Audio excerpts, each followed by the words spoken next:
Assalamualaikum warahmatullahi wabarakatuh. Saya Rahel Tania Maharani dengan NIM 54044210029 dari Prodi Pendidikan Tata Boga akan menjelaskan mengenai aliran-aliran pendidikan.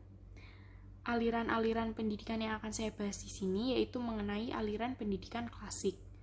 Aliran ini lebih menekankan peranan isi pendidikan daripada prosesnya, yang meliputi 4 macam aliran-aliran pendidikan, yaitu yang pertama ada empirisme, yang kedua ada nativisme, yang ketiga ada naturalisme, dan yang terakhir ada konvergensi.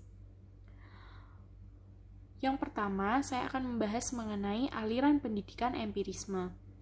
Aliran ini digagas oleh John Locke pada tahun 1704 sampai 1932.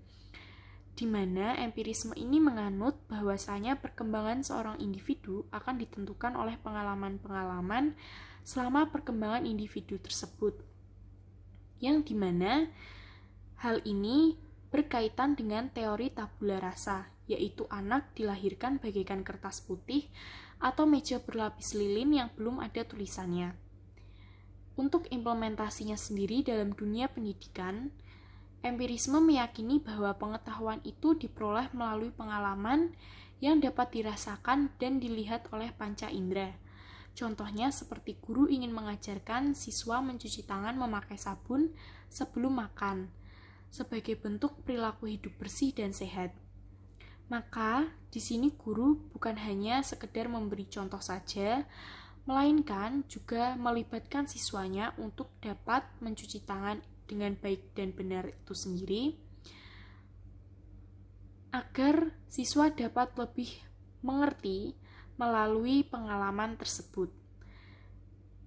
Aliran pendidikan yang kedua yaitu nativisme, di mana aliran ini digagas oleh Schopenhauer pada tahun 1788 sampai 1860. Aliran ini meyakini bahwasanya perkembangan individu ditentukan oleh faktor keturunan atau bawaan sejak lahir. Nativisme percaya bahwa jika anak mempunyai bakat jahat, maka ia akan menjadi jahat. Tetapi jika memiliki bakat baik, maka ia akan menjadi baik. Untuk implementasinya sendiri dalam dunia pendidikan, nativisme percaya bahwa perkembangan individu dapat berupa kompetensi, kecerdasan, atau bakat asli yang dimiliki oleh individu tanpa adanya pengaruh dari faktor lingkungan secara signifikan.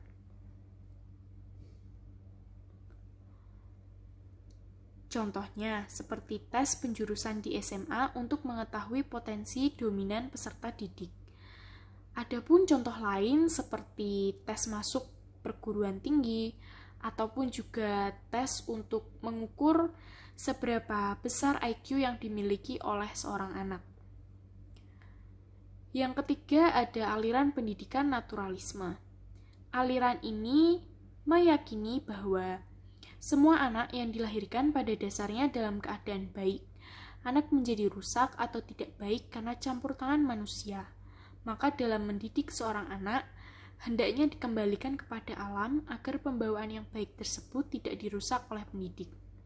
Hal ini digagas oleh J.J. Rousseau pada tahun 1712 sampai 1778. Untuk implementasinya sendiri dalam dunia pendidikan, belajar akan lebih efektif manakala para siswa dapat melihat, mendengar, merasa, mengalami, dan juga mempraktekkan secara langsung apa yang mereka pelajari. Seperti melihat langsung bagaimana sapi itu merumput, bagaimana burung itu dapat berkicau, sejuknya air, harumnya bunga, dan juga memetik sayur dan buah. Yang terakhir ada aliran pendidikan konvergensi. Aliran ini digagas oleh William Stern pada tahun 1871 sampai 1939. Di mana aliran ini meyakini bahwa pembawaan dan lingkungan mempunyai peranan penting dalam perkembangan individu. Aliran ini berpendapat bahwa anak telah memiliki pembawaan baik dan buruk sejak lahir ke dunia ini. Perkembangan selanjutnya dipengaruhi oleh lingkungan di sekitar. Untuk implementasi dalam pendidikannya sendiri, konvergensi percaya bahwa bakat bawaan tidak akan berkembang baik tanpa adanya dukungan lingkungan yang sesuai untuk perkembangan bakat itu, dan begitupun juga sebaliknya.